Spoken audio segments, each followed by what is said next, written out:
RRI, jaringan berita nasional. Terima kasih pendengar, Anda masih terus bersama kami di Pro 3 RRI dan selamat sore untuk Anda yang baru saja bergabung. Selamat mendengarkan siaran kami. Kembali di Rabu sore kami akan menghadirkan dialog dari sudut istana.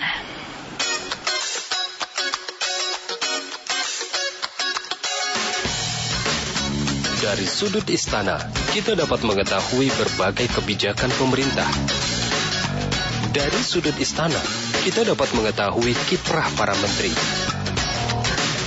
Dari sudut istana, kita dapat mengetahui berbagai aktivitas dan kebiasaan presiden yang tidak banyak diekspos media.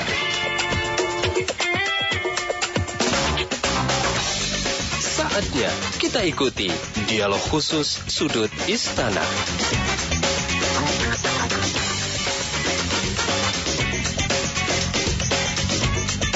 Selamat sore dan salam jumpa kembali dari Sudut Istana. Sore hari ini kami hadirkan kembali untuk Anda. Saya Luna Elia akan bersama Anda. Tentu ini adalah kesempatan untuk Anda masyarakat Indonesia bisa menyimak bagaimana isu-isu yang ada di istana yang akan kami bagikan untuk Anda. Sekaligus nanti juga akan kami hadirkan profil atau bagaimana presiden kita Pak Jokowi itu dalam rangka belusukan-belusukan ya. Ini kan kegemaran beliau, kegemaran Pak Jokowi ya sebagai kepala negara agar lebih dekat dengan rakyatnya. Kegiatan belusukan ini masih terus tetap dilakukan oleh Pak Presiden ya. Jadi sore hari ini ada satu topik perbincangan yang kembali akan kami hadirkan untuk Anda. Saya tidak sendiri, tentunya seperti biasa. Mas Andoko dari tim komunikasi Presiden juga sudah bersama saya sore ini ya. Mas Andoko, apa kabar nih Mas? Baik, selamat sore. Selamat sore juga ya. Mas, nanti kita akan berbincang menarik juga tentang ekonomi kreatif ya. Ekonomi kreatif ya. Oke, jadi kenapa ini isu ekonomi kreatif diangkat ke sore hari ini di Sudut Istana? Karena ini jadi salah satu fokus dari Presiden untuk bagaimana kita terus berusaha meningkatkan ekonomi kreatif sebagai salah satu percepatan dari pembangunan. Karena Pak Presiden kan bilang ingin bergeser Indonesia dari ekonomi konsumsi ke ekonomi produksi. Nah, produksi ini bukan hanya produksi yang sudah ada, tapi juga produksi dari sisi ekonomi kreatif. Nah, bagaimananya nih kita bisa gali nih dari Pak Riki. Iya, nanti dari narasumber kita sore hari ini dari Badan Ekonomi Kreatif. Karena kita ingat sebelum terpilih menjadi presiden, Pak Jokowi ini adalah sosok yang lekat dengan ekonomi kreatif ya. Beliau ini kan dulu juga pengusaha ya, furniture ya kalau saya nggak salah dulu Pak Jokowi punya pengusaha seperti itu. Dan ini komitmen beliau sebagai kepala negara untuk mengembangkan ekonomi kreatif. Kita nggak sedikit kaget sih waktu itu Pak Jokowi kan tidak memasukkan ekonomi kreatif ke nomenklatur di kementerian ya. Tapi nggak lama setelah itu membuat badan khusus tentang ekonomi kreatif ya. Nah, beliau ini yang akan kita ajak bincang ya Mas Andoko ya. Sore ini ada Pak Riki Pesik, Wakil Kepala Badan Ekonomi Kreatif. Selamat sore. Selamat sore Pak Riki, apa kabar Bapak? Baik. Kabar baik ya. Baik, nanti kita akan berbicara tentang ekonomi kreatif di era digital dan Anda juga boleh bergabung di nomor telepon Pro 3 nanti untuk menyampaikan berbagai pertanyaan dan bahkan masukan Anda, para pelaku usaha kreatif ya atau industri kreatif di Indonesia. Di nomor telepon kami 021 3866712 dan 021 384 4545. Pak Riki, Indonesia, saya punya data dari Kementerian Kominfo beberapa tahun terakhir ini penduduk Indonesia kan cukup banyak yang menggunakan melek internet ya sekarang ini ya, atau gadget begitu. Sekarang siapa sih yang nggak punya gadget ya Mas Andoko ya? Setiap orang pasti ada handphone, bahkan lebih dari satu. Ini kalau saya lihat dari data dari Kominfo ini, penduduk Indonesia saja 250 jutaan ya, tapi pengguna atau yang punya mobile ini seluler ya, itu sudah lebih dari 300 juta. Berarti ini bagaimana nih Pak Riki? Pangsa pasarnya kan besar juga untuk industri kreatif kita dengan era digital seperti saat ini Pak ya. Ya, memang koneksi kalau kita bicara digital dan kaitannya dengan ekonomi kreatif itu sangat dekat sekali hubungannya, karena dia digital ini bukan cuman buat bagi sektor ekonomi kreatif saja, tapi membantu banyak sekali percepatan akselerasi ya dalam pertumbuhan di sektor tersebut, apalagi ekonomi kreatif. Sekarang ini kan tantangan terbesar itu adalah dalam kurun waktu 5 tahun terakhir kan terjadi revolusi di bidang mobile, karena sejak munculnya telepon genggam yang bisa mengakses internet, terjadilah peningkatan pengguna internet yang sangat eksponensial di Indonesia, termasuk di tempat lain juga gitu. Nah, ini berarti tantangan ke depan adalah bagi para pelaku ekonomi kreatif adalah memang bagaimana memanfaatkan teknologi mobile ini di telepon genggam ini untuk menjadi channel-channel baru, karena ini sangat mengakselerasi pertumbuhan sektor ekonomi kreatif. Dan kalau ditanya cocoknya mana, seluruh subsektor 16 subsektor itu sangat cocok untuk memanfaatkan ini. Dia yang pertama memperluas, memotong jalur komunikasi dengan cepat ke pasar gitu ya. Jadi kontak dengan konsumen itu bisa lebih cepat, media lebih promosi murah, yang lebih cepat ya. Lebih cepat, lebih murah. Bahkan dalam beberapa kasus bisa tanpa biaya kalau memiliki kreativitas gitu ya. Nah ini sudah banyak kan contoh kisah sukses atau best practice dari pelaku ekonomi kreatif yang betul-betul menikmati pasarnya, pertumbuhan pasarnya dengan luar biasa hanya dengan mengandalkan dunia digital gitu. Nah, Badan Ekonomi Kreatif tentu punya tugas untuk mendorong bagaimana para pelaku ekonomi kreatif lebih melek digital lagi, dan juga menyiapkan ekosistem yang bagi para pelaku ini sehingga mereka bisa diperpendek lah jalurnya untuk bisa masuk ke dunia digital. Ini yang sedang menjadi fokus Badan Ekonomi Kreatif, salah satu fokus Badan Ekonomi Kreatif. Jadi Bekraf ini dalam hal ini apa yang dilakukan untuk memfasilitasi para pelaku industri kreatif? Banyak hal. Jadi Bekraf ini kan terdiri dari 6 deputi ya. Ada deputi riset, edukasi dan pengembangan, ada deputi akses permodalan, ada deputi infrastruktur, ada deputi pemasaran, lalu ada deputi fasilitasi hak kekayaan intelektual dan regulasi, yang terakhir adalah deputi hubungan antar lembaga dan wilayah. Dari ke-6 deputi ini di berbagai daerah di Indonesia saat ini sudah bergulir ratusan kegiatan yang difasilitasi oleh Bekraf untuk para pelaku ekonomi kreatif, dan di situ kami customize betul kebutuhannya. Jadi ada daerah yang pelaku ekonomi kreatifnya membutuhkan pendampingan di bidang pendaftaran intellectual property. Sebagai contoh dalam hal pemahaman tentang hak kekayaan intelektual yang sangat penting itu seperti jiwanya kreatif ekonomi sebenarnya. Kepemilikan kekayaan intelektual itu jiwanya ekonomi kreatif. Di situ dia kemampuan monetizing dari pelaku itu terhadap kepemilikan kekayaan intelektual adalah kunci bisnisnya dari para pelaku ekonomi kreatif, ya kan. Nah, kita bahkan sudah meluncurkan sebuah sistem informasi karena kekayaan intelektual ini masih banyak salah kaprah bahkan dari pelaku ekonomi kreatif. Bekraf sudah meluncurkan sejak 3 bulan lalu ya sebuah sistem informasi bagi para pelaku ekonomi kreatif di berbagai wilayah di Indonesia, bisa diakses lewat mobile yang disebut BIMA, Bekraf Intellectual Property Information System. Mobile application. Jadi BIMA namanya. Dan di situ para pelaku ekonomi bisa mendapatkan segala informasi, termasuk cara pendaftaran, prosedurnya berapa lama, karya mereka itu mestinya masuk di kategori apa, didaftarkannya, berapa biayanya, kemana kontaknya gitu. Sejauh mana aplikasi mobile itu sudah disebarluaskan ke masyarakat dan mereka menggunakan? Downloadnya tinggi sekali, tinggi sekali, karena dia diluncurkan di platform berbasis Android yang merupakan OS terbesar ya kan di Indonesia gitu kan, user terbesar 90% kayaknya.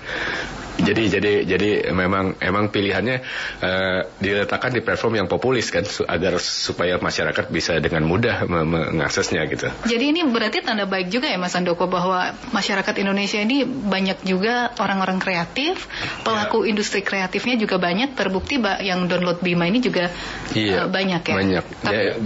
Berbagai kegiatan termasuk sertifikasi profesi itu juga berlangsung karena dalam menghadapi MEA ini yang diperlukan oleh para pelaku ekonomi kreatif juga di beberapa subsektor ya, itu sertifikasi penting untuk mereka juga bisa masuk ke pasar ASEAN lain, pasar negara lain gitu yang berada di bawah MEA gitu. Karena itu kita percepat, kita akselerasi dengan itu.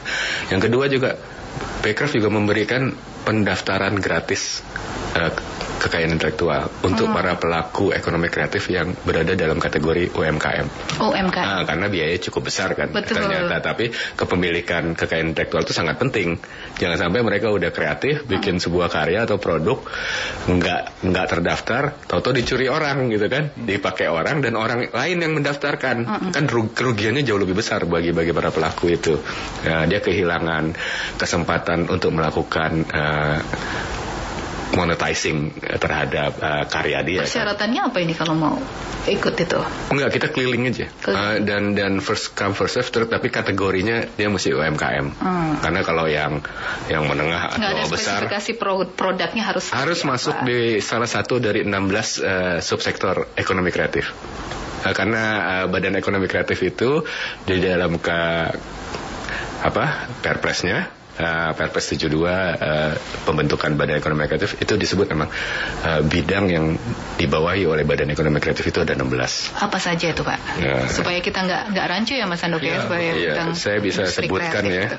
Yang pertama itu aplikasi dan game developer. Lalu yang kedua itu arsitektur.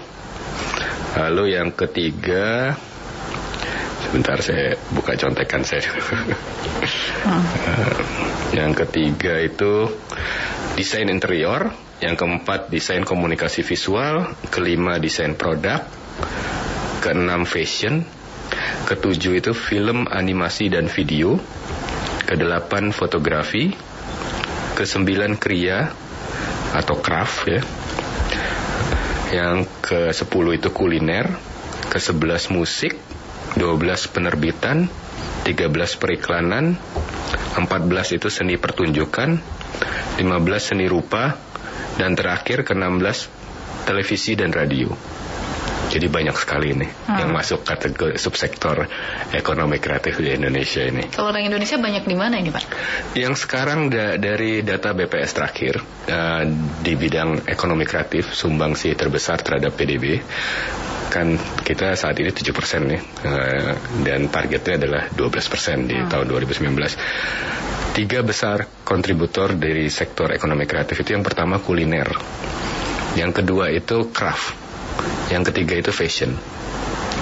Tapi yang mengalami pertumbuhan signifikan di atas 2 digit dalam 3 tahun terakhir itu adalah subsektor fashion dan aplikasi. Gitu. Oke, menarik ini karena era digital juga ya. Jadi aplikasi ini juga turut menyumbang angka yang cukup besar. Kuliner nih Mas Handoko, banyak juga ini ya ternyata masyarakat Indonesia yang bergerak di bidang kuliner, termasuk anaknya Pak Jokowi ya. Nanti kita juga punya cuplikan dari belusukannya Pak Jokowi yang juga makan di warteg ya. Makan di warteg. Kenapa sih Pak Jokowi itu suka banget nggak harus milih-milih makanan ya Mas Handoko yang kita tahu begitu Pak Jokowi. Betul nggak di warteg dengan menu yang rakyat begitu tetap betul, suka ya? Apa saja dia ingin coba dan kadang-kadang ini yang membuat sibuk pas pampres karena kadang-kadang beliau tidak dischedulkan ingin berhenti di suatu restoran sederhana gitu. Nah tentu saja kan itu harus ada protokol yang dilakukan ya. Iya. Tetap ada pengamanan ya. Protapnya tetap harus jalan ya. Oke. Tapi Pak Jokowi memang suka gitu ya.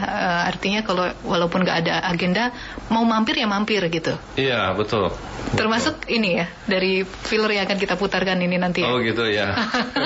Nanti kita akan pendengar supaya supaya tahu juga ya seperti apa kegiatan Pak Jokowi saat belusukan di warteg kita sedang siapkan untuk sore hari ini. Dan Anda juga boleh bergabung, silahkan mendengar. Untuk yang ingin SMS juga boleh 081 399 399 888, atau untuk teleponnya Anda boleh bergabung di 021 384 4545, 021 386 6712.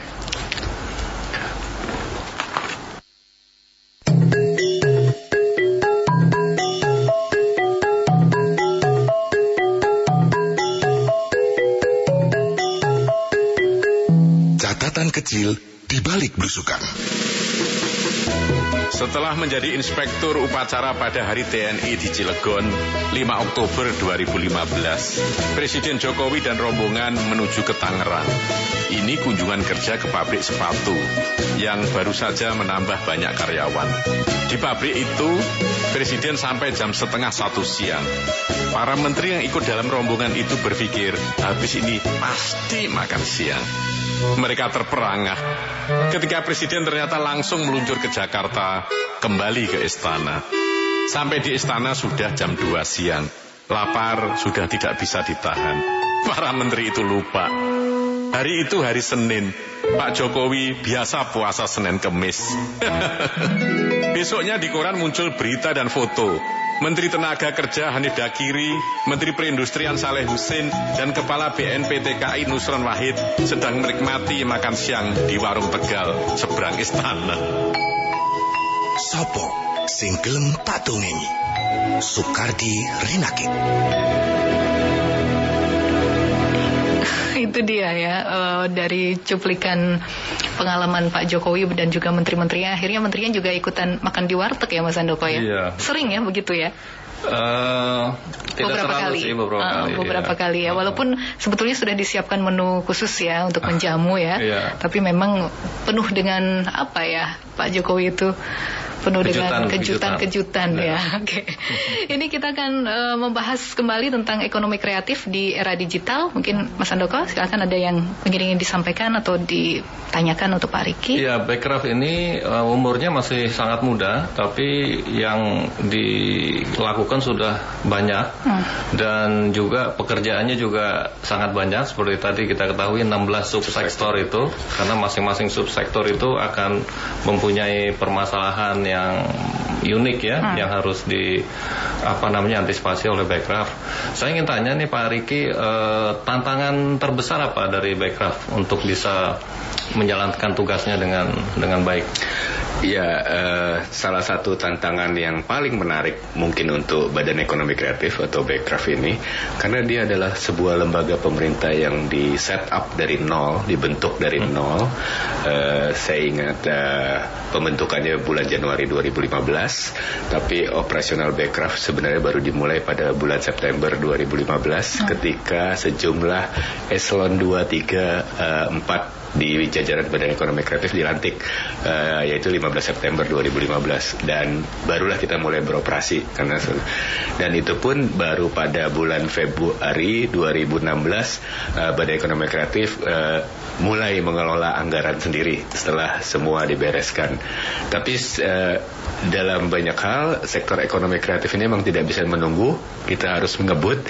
Nah, tantangan terbesar tetap memang adalah dalam aspek reformasi birokrasi, di mana dalam hal ini bagaimana kita secara paralel sambil mengakselerasi perkembangan dunia ekonomi kreatif, Bekraf juga dituntut untuk membentuk lembaga pemerintah yang lebih profesional, fleksibel, karena kaitannya dengan stakeholder yang agak khas. Kita melayani para pelaku ekonomi kreatif, artinya orientasi kepada public service-nya harus kuat, juga memahami substansi dan dinamika di dalam sektor ekonomi kreatif juga harus terus diikuti. Kita tahu bahwa sektor kreatif itu perubahan-perubahan itu adalah keniscayaan, dan perubahan-perubahan itu harus selalu diantisipasi ya. Apalagi dalam hal ini Bekraf sebagai lembaga pemerintah yang bertanggung jawab terhadap ini, sehingga itu sangat dinamis. Karena itu reformasi birokrasi, penyiapan jajaran dan kelembagaan yang siap itu akan menjadi tantangan Bekraf terus-menerus ke depan. Sehingga kita bisa berharap bahwa Bekraf sebagai unsur lembaga kepemerintahan di sektor ekonomi kreatif bisa terintegrasi bersama dengan apa yang disebut dengan pentahelix ya. Sekarang akademisi, pemerintah, bisnis, komunitas, dan sekarang ditambah media dalam hal integrasi terhadap pengembangan sektor ekonomi kreatif di berbagai wilayah di Indonesia saat ini. Itu tantangan terbesar. Tantangan kedua adalah pengembangan ekonomi kreatif di daerah. Itu akan menjadi tantangan karena tangan Bekraf, badan Bekraf itu cuma ada di ibu kota negara, pusat. Kita tapi mesti punya tangan sampai ke daerah agar ini. Nah, saat ini Bekraf sangat aktif menjalin hubungan dan kerjasama dengan Pemda-Pemda dan mencoba mendorong adanya pengembangan sektor ekonomi kreatif yang spesifik di daerah tersebut yang akan dijadikan unggulan. Dan kemudian berfokus bersama menyiapkan ekosistemnya buat para pelaku yang spesifik. Saya pikir tidak mungkin juga kalau di satu daerah kita mau semua subsektor diurusin gitu kan. Kria ya khususnya ini atau apa? Beda-beda. Karena itu dia menjadi sangat unik, customized gitu ya per daerah, karena kita juga mendorong untuk setiap daerah menentukan apa kekuatan dan kekhasan dari potensi ekonomi kreatif mereka, dan itu yang kita garap bersama. Baik, kita digarap tapi sampai ke level melahirkan karya-karya yang memang layak untuk dipasarkan, menjadi pemimpin pasar nasional dan bermain di pasar dunia. Oke, baik, ditahan dulu. Kira-kira kalau dari Samarinda ini ada industri kreatifnya apa ya? Kita akan sapa dulu pendengar kita dari Samarinda, ada Pak Erik ya di line telepon. Sore Pak Erik. Ya, selamat sore. Selamat sore, silakan. Apa yang ingin ditanyakan Bapak? Iya, terima kasih atas waktunya. Yang saya ingin pertanyakan kepada panel terkait tema pembahasan sore ini, yang saya pertanyakan adalah apakah berkaitan dengan ekonomi 2016 untuk Indonesia yang lebih baik? Agak terputus-putus ini Pak Erik. Halo? Iya, jadi apa hubungannya Pak? Iya, yang saya mempertanyakan apakah berkaitan dengan sensus ekonomi dulu. Sensus ekonomi. Baik, Pak, itu pada sumber dengan apa yang kita bahas. Kami di Kalimantan Timur ini sebenarnya banyak sumber daya alam atau sumber daya manusia yang berkualitas yang bisa diajukan kepada ekonomi kreatif. Kenapa? Cuma dorongan itu terkadang apa ya kurang ya, dari baik itu dorongan dari pemerintah, apakah itu bersifatnya untuk semacam negara, apakah itu sifatnya nasional. Tapi ini paling penting untuk pemerintah bagaimana memperhatikan ekonomi kalangan bawah saja. Assalamualaikum. Baik, waalaikumsalam Pak Erik yang ada di Samarinda. Jadi kaitannya dengan sensus ekonomi kan juga mendata pelaku industri ya, termasuk ekonomi kreatif ya. Gimana Pak Erik? Ini juga salah satu yang bisa saya sampaikan. Sejak Badan Ekonomi Kreatif didirikan, salah satu yang kita sadari sangat penting dan harus menjadi sebuah culture baru, budaya baru kita adalah selalu berbasis pada data. Dan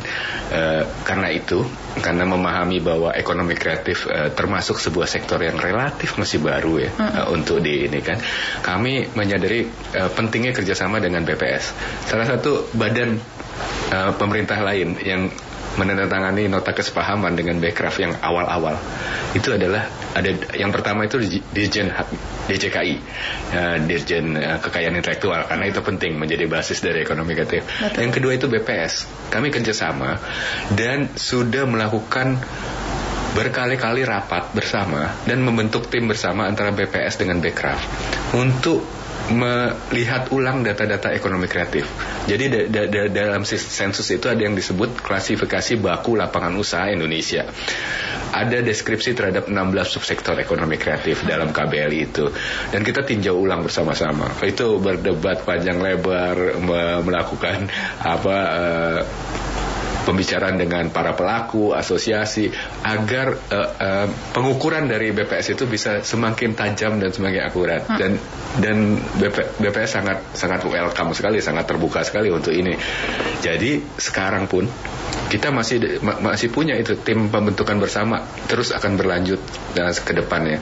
Jadi untuk hasil sensus ekonomi 2016 ini kita berharap memang akan keluar data profil sektor ekonomi kreatif yang lebih tajam, lebih akurat untuk kepentingan pengembangan ke depan. Dan di luar itu Bekraf juga cari sumber-sumber juga untuk mengenai data-data lain yang bermanfaat bagi pelaku. Karena dari segi ekonomi kreatif, karena ada kata ekonominya, ini berarti artinya akselerasi ekonomi. Kita perlu data.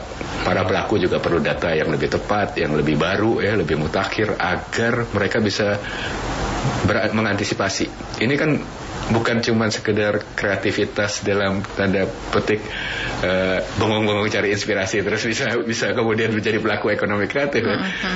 Dia harus punya dasar yang kuat, bisa melihat tren dunia, terus kemudian banyak bahan-bahan terhadap bahan-bahan riset terhadap sektornya atau terhadap karya yang dia mau buat, dan kemudian dia juga bisa menyusun plan usaha, perencanaan usaha yang lebih baik, termasuk antisipasi ke depannya. Kita kan ingin juga UMKM ekonomi kreatif di Indonesia ini tidak terus-menerus jadi UMKM.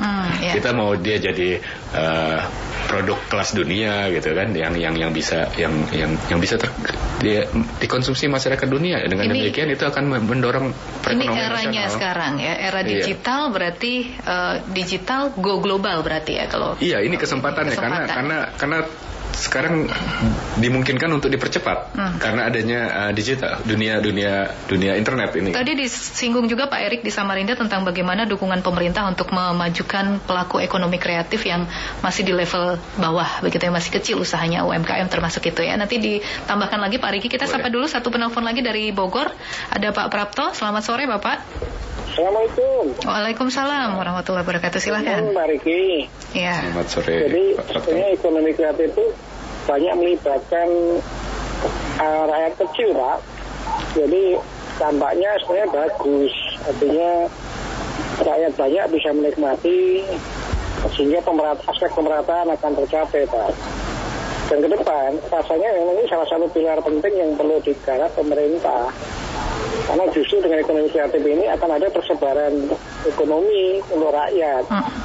Kalau ekonomi yang selama ini kan dikuasai sekelompok pemilik modal saja. Untuk ekonomi kreatif ini akan melibatkan banyak aktor, banyak masyarakat. Artinya sesungguhnya pemerintah seharusnya harus benar-benar serius menggarap ini agar pemerataan ekonomi itu terjadi. Yang selama ini memang pemerintah Indonesia mengalami kesulitan yang berat untuk aspek pemerataan. Pertumbuhan oke, ini pemerataan kan selama ini kan jadi masalah. Ketika ekonomi kreatif ini distimulasi tumbuh bagus, saya kira itu salah satu tool untuk bagaimana ekonomi ini bisa disebar gitu loh. Ya sebenarnya bagian menurut saya pemerintah tidak boleh tanggung. Ini akan justru ke depan prediksi kami kan pengusaha bayar. Jadi ini akan terjadi pemerataan yang bagus ketika pemerintah serius menggarap ini gitu Pak. Yang diharapkan apa Pak Prapto? Dukungan dari pemerintah yang seperti apa Pak? Ya contoh gini, kan sekarang ini kan anak-anak sedang main di IT ya. Bagaimana regulasinya lebih dipermudah, fasilitasinya lebih diperbanyak, pelatihan SDM diberikan, kemudian akses pasar diperluas. Pemerintah kan bisa melihat apa sih yang ngeling ke pasarnya. Kan selama ini kan ekonomi kreatif ini kadang-kadang nyambung ke pasar juga tidak mudah gitu loh. Pemerintah punya kewajiban bagaimana ngeling ke pasarnya dibuka luas gitu, sehingga para pelaku itu bisa mengakses dengan mudah gitu. Nah, permodalan juga perlu distimulasi agar mereka lebih bisa berkembang. Pemerintah nggak usah ragu lah, ini ekonomi kreatif ini salah satu pilar untuk mengatasi kesulitan selama ini. Ekonomi negara kita selama ini kan dikuasai sekelompok tertentu aja. Baik, makasih ya. Makasih Pak Prapto yang ada di Bogor ya. Poinnya kita sudah dapatkan Pak Ricky Iya, ya. betul. Tentunya ini dua-duanya Pak Erik tadi juga menyinggung tentang pemerintah ini seperti apa dukungan pemerintah agar ekonomi di masyarakat kita ini bisa merata ya, kurang lebih seperti itu. Silakan Pak Ricky. Jadi yang sekarang ada beberapa hal. Tapi Bekraf sekarang bekerjanya memang berdasarkan fungsi kedeputian dan rasanya saat ini sangat cocok gitu ya. Saya kasih contoh di deputi edukasi, riset edukasi dan pengembangan itu banyak sekali program-program pendampingan langsung ke daerah, bahkan sampai ke kabupaten gitu ya, yang sedang berjalan dan itu customized per sektor. Jadi misalnya ke beberapa daerah ada pelatihan untuk bisnis UMKM, tapi ada juga yang untuk pengembangan desain. Jadi tergantung mereka butuh apa di daerah itu dan itu betul-betul masukan dari daerah, baik dari SKPD di daerah maupun dari komunitas atau pelaku di daerah. Yang kedua, misalnya dari sisi akses permodalan. Ini menjadi salah satu fokus kerjaan besar kita.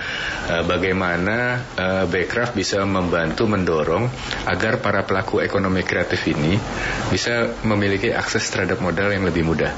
Sekarang kan kalau dengan sistem perbankan yang konvensional, banyak yang juga dianggap tidak tepat karena ada beberapa pelaku kreatif itu tidak punya jaminan ya. Harus dicarikan sumber-sumber akses pendanaan, pembiayaan lain.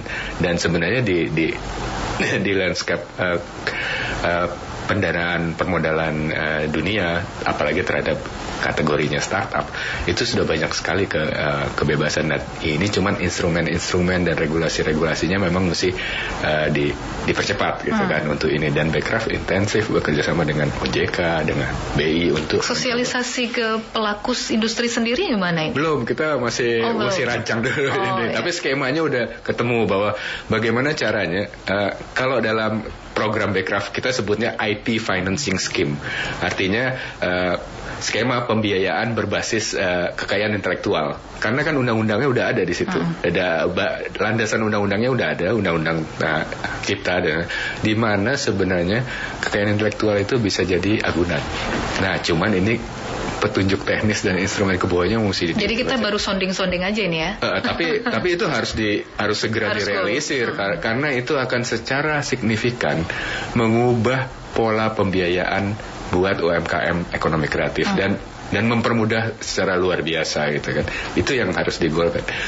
Sehingga yang diharapkan oleh bapak-bapak tadi, di mana para pelaku ekonomi kreatif yang di daerah, yang UMKM ini bisa punya akses. Termasuk juga untuk promosi dan permodalan. Nah, dalam bidang promosi dan permodalan, dalam bidang promosi, pemasaran, Bekraf sudah mulai meluncurkan berbagai program bekerja sama dengan berbagai platform e-commerce, beberapa platform e-commerce besar untuk memfasilitasi pelaku ekonomi kreatif kurs online. Dan itu difasilitasi oleh Bekraf. Itu satu-satunya cara yang paling cepat sekarang untuk menjangkau penjuru Nusantara agar pelaku ekonomi kreatif bisa segera punya channel pemasaran yang lebih potensial gitu kan. Kalau online kan artinya dia membuka pasar ke seluruh Indonesia, bahkan ke seluruh dunia kan sebenarnya, tanpa dia perlu melakukan investasi gila-gilaan untuk distribusi, untuk sales agent di berbagai wilayah gitu kan. Jadi artinya peluang yang kalau begitu demokratisnya pasar online ini kan sebenarnya adalah peluang yang sama untuk mendunia itu dimiliki oleh pelaku usaha yang sangat kecil sampai yang raksasa sekalipun kan. Sebenarnya kan di situ. Tinggal bagaimana dia melayani nanti kan konsumennya dari berbagai wilayah di seluruh Indonesia pun seluruh dunia. Ini juga mesti ada pelatihannya, terus ada capacity buildingnya kan. Jangan-jangan nanti kalau ada pembeli minat tinggi dari Eropa begitu muncul online, ternyata di mana sebulan 2.000 tentunya cuma sanggup memproduksi sebulan 200 kan. Itu kan akan berakibat buruk terhadap pemasaran dia selanjutnya gitu kan. Nah, ini juga mesti disiapkan. Tapi ini harus segera dimanfaatkan dan menyadari itu. Sekarang Bekraf tuh udah punya dan akan keliling Indonesia nih sekarang untuk melakukan akuisisi pelaku ekonomi kreatif kategori UMKM untuk masuk ke pasar online. Oke. Gitu. Akan difasilitasi Bekraf. Jadi gitu. ini salah satu buktinya Mas Handoko bahwa Bekraf ini kan ini komitmen Presiden juga ya Pak Jokowi untuk membentuk Bekraf ini. Betul. Agar memfasilitasi para pelaku industri kreatif ya. Ya, dan mungkin bisa saya tambahkan salah satu arahan Presiden kepada Menteri dan Kepala Badan agar melakukan seperti yang sering dilakukan oleh Presiden sendiri, terobosan-terobosan apa yang bisa dilakukan untuk membantu masyarakat. Nah, pembiayaan berbasis kekayaan intelektual ini itu nanti kalau sudah terlaksana, ini adalah bukan main, ini suatu langkah nyata yang juga bisa merubah paradigma perbankan. Karena kalau kita tahu sekarang paradigma perbankan yang ada, kalau kamu nggak butuh bank, saya uber kamu. Kalau kamu butuh saya, tunggu dulu nih, saya catat dulu nih asetnya apa segala macam. Nah itu yang perlu dirubah. Jadi perbankan harus melayani mereka yang benar-benar butuh. Nah ini adalah salah satu jalan untuk bisa membuat masyarakat terutama di ekonomi kreatif bisa lebih berkarya gitu. Iya, karena yang namanya kreativitas itu nggak bakal berhenti ya. Tetap nggak akan habis. Itu nggak akan habis ya. Ini adalah sebuah sumber daya bangsa yang nggak akan pernah habis. Tapi tantangannya apa nih Pak Riki? Kalau berarti kan dalam hal kreativitas berarti inovasi, pengembangan penemuan mesti inovasi diberi ruang-ruang kreatif juga mesti diciptakan ya, agar ada terus-menerus gitu ya. Dan kita juga harus terus-menerus melakukan benchmarking. Karena peluangnya besar, tapi perubahannya juga cepat.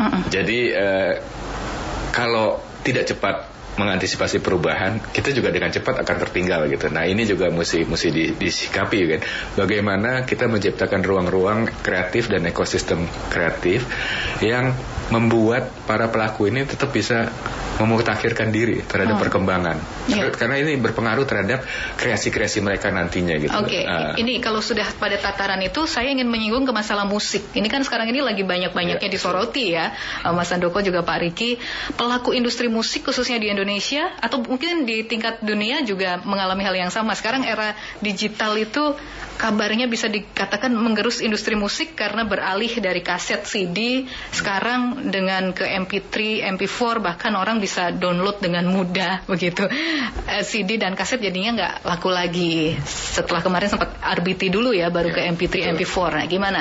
Kita kan punya populasi penduduk besar, tetapi pendapatan di industri musik kita ternyata baru sekian 0, berapa persen gitu. Saya pernah baca juga informasinya beberapa. Ya kecil ya.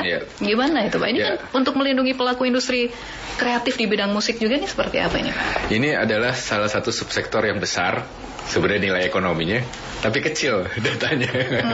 Ya musik, ya saya mau bilang loss opportunity tinggi industri ini musik karena harus diakui pembajakan. Ya, nah sebenarnya dengan perkembangan digital itu memberi harapan baru sebenarnya. Ada dua hal memang yang menjadi tugas Badan Ekonomi Kreatif ini. Yang pertama mengurangi pembajakan, agar hak-hak para kreator dan penyanyi, pencipta lagu itu dapat diperoleh oleh para kreatornya gitu ya. Ada royalti gitu ya, segala macam. Nah, dalam konteks ini Bekraf melakukan upaya beberapa. Karena sekarang undang-undang kita terhadap kasus pembajakan itu sekarang sudah menjadi delik aduan. Jadi kalau tidak mengadu, tidak melaporkan, tidak ada yang bisa dilakukan oleh aparat hukum. Itu salah satu. Nah, setelah beberapa kali melakukan audiensi dengan para pelaku, dengan ini ditemukan bahwa kalaupun ada aduan, kualitas aduan juga sering sekali kurang baik, sehingga sering putus patah di tengah jalan. Nah, melihat itu Bekraf membentuk yang namanya Satgas pelaporan pembajakan, membantu para pelaku untuk menyiapkan kualitas laporan delik aduan ini dengan baik, sehingga dia bisa kesempatan untuk melalui jalur hukum dengan sangat baik gitu ya, dan kemudian dia bisa mendapatkan haknya. Itu satu hal. Hal kedua yang dilakukan adalah menyiapkan infrastruktur. Karena sistem koleksi di Indonesia kan sudah ada diatur dalam undang-undang bahwa ini dikolek oleh lembaga manajemen kolektif ya. Ada berbagai lembaga manajemen kolektif di Indonesia dalam bidang musik. Bagaimana menyiapkan infrastruktur agar LMK dan LMKN ini kan sudah ada lembaga manajemen kolektif nasional bisa memiliki manajemen pendataan yang baik ke berbagai pengguna. Kan sekarang kalau nggak salah baru karaoke aja yang tertagih ya. Nah, dan metodenya juga kita membutuhkan yang lebih modern gitu ya, agar perhitungan royalti itu bisa lebih baik. Dan belum lama ini Bekraf meluncurkan sebuah produk namanya Telinga Musik Indonesia. Disingkatnya sih Telmi, tapi bukan telat mikir. Ini maksudnya Telinga Musik Indonesia. Ini sebuah alat yang bisa memonitor pemutaran lagu dengan akurat di berbagai tempat. Dia ditaruh di tempat itu dan dia bisa mengupdate langsung secara online ke server, ke pusat pendataannya atau servernya.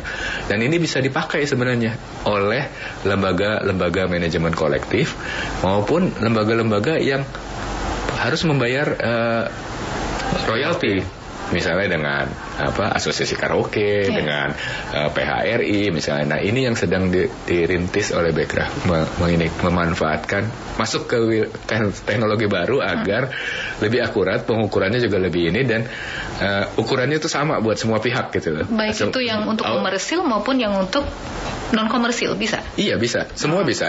Tinggal ketetapan menaruh alat ini juga termasuk seperti di RRI gitu. RRI muter lagu apa aja bisa terpantau gitu kan. Nah, ini yang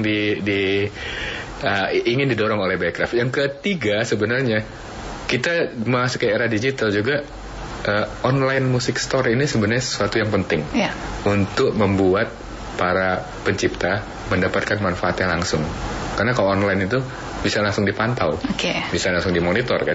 Baik, tapi ditahan dulu untuk masalah musik ini karena menarik juga, salah satu bidang industri kreatif di Indonesia. Kita harus break untuk mendengarkan azan maghrib dulu untuk wilayah Jakarta dan sekitarnya. Kami akan segera kembali. Saatnya azan maghrib untuk DKI Jakarta dan sekitarnya. Selamat menjalankan ibadah sholat maghrib. Mari kita sholat sebelum kita disolatkan.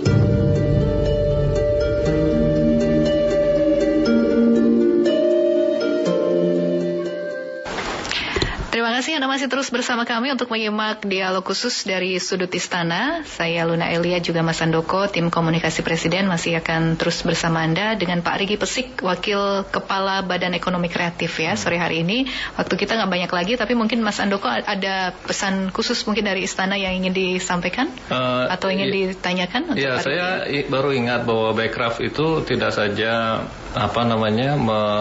membantu pelaku ekonomi kreatif, tapi punya suatu program yang langsung bersentuhan dengan masyarakat, yang bermanfaat, dan ini ibu-ibu lagi. Saya ingat namanya Coding Mom. Jadi saya ingin tanya ke Pak Riki ini, tolong dijelaskan lagi, dan sudah sampai di mana Pak Riki sekarang Coding Mom ini? Iya, ini kan program dasar pemikirannya adalah banyak sekali ibu-ibu rumah tangga di Indonesia yang berpendidikan cukup baik, tinggi, tapi sebagai ibu rumah tangga, dan sebenarnya punya banyak waktu, tapi dia masih juga punya tanggung jawab mengurus keluarganya gitu, di spare waktunya. Nah, melihat hal inilah Bekraf melihat peluang, karena kebutuhan programmer di Indonesia itu tinggi sekali, kurang, dan beberapa bahkan sampai harus mengimport atau mengoutsource keluar. Salah satu platform terbesar di Indonesia yang terkenal, kalau nggak salah programmernya bahkan harus di outsource ke India gitu kan, atau mendatangkan bahkan dari. Nah, melihat ini kita melihat salah satunya, kalau yang formal kan udah ada ya pendidikan, tapi berbagai potensi itu kan mesti dikerahkan terus. Nah, salah satu potensi itu kan ibu rumah tangga. Makanya muncullah ide Coding Mom. Prinsipnya adalah memberikan pelatihan yang bagus dalam periode tertentu untuk melatih ibu-ibu menjadi programmer coding ya. Karena hal itu terutama untuk HTML5 ini yang sangat tinggi ya, kebutuhannya, dan berdasarkan kurikulum itu sangat bisa dipelajari oleh ibu-ibu gitu. Dan Dan mereka bisa kerjakan dari rumah, mereka bisa menambah penghasilan dengan baik tanpa perlu meninggalkan tanggung jawab sebagai kepala ibu rumah tangga gitu. Itu kan menarik kan, Pak. Dapat penghasilan tambahan, misalnya bisa range bisa 5 sampai 25 juta mungkin per bulan gitu kan, lumayan ya kan buat dan tanpa perlu kantor gitu kan. Nah, ini program ini pertamanya dicoba pilot project di Jakarta, dan ternyata tinggi sekali minatnya. Kemudian sekarang digulirkan oleh Bekraf, bekerja sama dengan berbagai pihak, termasuk lembaga pendidikan programming yang sudah punya kurikulumnya, termasuk melatih trainernya untuk melatih lagi. Ini sudah Jakarta, Bandung, Malang, dan terus Surabaya, terus bergulir ini. Jadi ini nggak akan stop. Cuman memang saat ini untuk menjaga kualitas pendidikan coding mom ini, karena masih keterbatasan trainer, Bekraf fokus melakukannya secara simultan, secara bergantian, tidak berbarengan di berbagai kota. Karena takutnya kalau kita cuma ngejar kuantitas, nanti hasil mutu ininya nggak baik. Jadi kayak roadshow gitu nanti ya. Tapi sambil jalan juga ditingkatkan jumlah trainernya itu. Jadi semoga makin ke belakang hari itu makin meluas. Hasilnya apa dari pendidikan ini nanti? Hasilnya adalah kemampuan melakukan coding dari ibu-ibu ini, dan Coding Mom ini juga bekerja sama dengan beberapa platform besar. Ada misalnya Tokopedia, Bukalapak, saya Kaskus. Ibu-ibu ya, saya mau ikut. Nanti mereka bisa memanfaatkan lulusan dari Coding Mom ini untuk memberikan pekerjaan kepada ibu-ibu ini, dan beberapa udah dapat. Ada yang udah dapat dari Tokopedia loh. Dan Tokopedia, iya. Jadi ini diharapkan bisa segera diakselerasi perluas, makin banyak. Kalau bisa sekaligus bareng di 5 kota gitu kan, jalan lebih bagus. Tapi emang ini mesti dipercepat trennya. Tapi ini bergulir terus dan akan jadi program tetap di Badan Ekonomi Kreatif karena animonya luar biasa sekali. Nah, kalau ada ibu-ibu pemirsa yang ingin ikut, informasinya dapat dari mana Pak Riki? Ada website-nya, Coding Mom. Website ada ya? Di Google aja Coding Mom Indonesia gitu. Masih dapat ya. Masih ketemu itu. Saya langsung akan coba cari habis ini ya, karena ini Coding menarik. Mom-nya pakai U ya. Coding Mom. Oke, Coding Mom pakai U ya. Oke. Ini salah satu program dari Bekraf, tetapi tentu masih ada program-program lain yang terus akan dikembangkan ya, akan terus dilanjutkan ya Pak ya. Pastinya. Pasti akan banyak lahir program-program baru dari Bekraf yang. Iya, tapi sayang sekali waktu kita terbatas ya untuk sore hari ini. Pak Riki Pesik, terima kasih banyak untuk waktunya sudah hadir di Studio Pro 3, Wakil Kepala Badan Ekonomi Kreatif. Mas Handoko, terima kasih juga sudah mendampingi saya untuk sore hari ini, tim komunikasi Presiden. Kami sudah hadirkan perbincangan menarik ini, pendengar. Saya juga ingin mengucapkan terima kasih untuk Anda yang sudah bergabung untuk menanyakan beberapa pertanyaan tadi, beberapa pendengar kita yang sudah interaktif maupun yang menyimak dialog kita sore hari ini. Kita membahas tentang ekonomi kreatif di era digital. Kami sudahi dulu dari Sudut Istana sore hari ini. Kita berjumpa lagi pada Rabu pekan depan. Selamat sore.